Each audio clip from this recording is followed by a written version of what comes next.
Des faits de harcèlement moral et sexuel, des agissements sexistes, 4 salariés Vogelis qui portent plainte notamment contre Fabrice Barbe, le directeur général du bailleur social. Voilà pour cette affaire qui remonte à plus d'1 an et vient d'aboutir sur l'ouverture d'une enquête préliminaire conduite par le SRPJ de Nancy, mais aussi à 2 autres enquêtes, externes celles-ci, réalisées en 2024 par 2 cabinets indépendants à la demande du comité social de l'entreprise d'une part et le conseil d'administration de Vogelis d'autre part.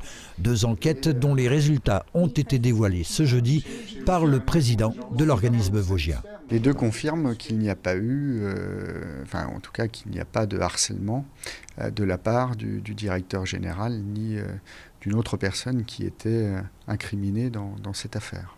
Ni harcèlement moral, ni harcèlement sexuel. Pas de traces de harcèlement dans ces 2 rapports.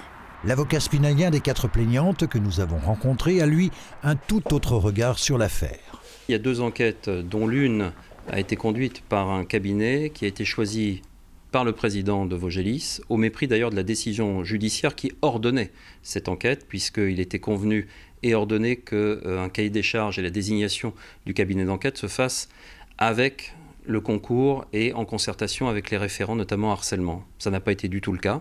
C'est donc une enquête menée unilatéralement pour les besoins de la cause, à l'initiative en réalité de Vogelis, qui a contourné littéralement une décision judiciaire. Les enquêtes externes se sont également penchées sur de possibles risques psychosociaux au sein de Vogelis. Il y a une 2e enquête et qui révèle des risques psychosociaux dans finalement un système de management qui démontre effectivement ses effets délétères. Alors il y a effectivement un malaise au sein de l'entreprise qui est pour partie lié à la situation et aux plaintes qui ont été déposées et à la médiatisation qui est faite.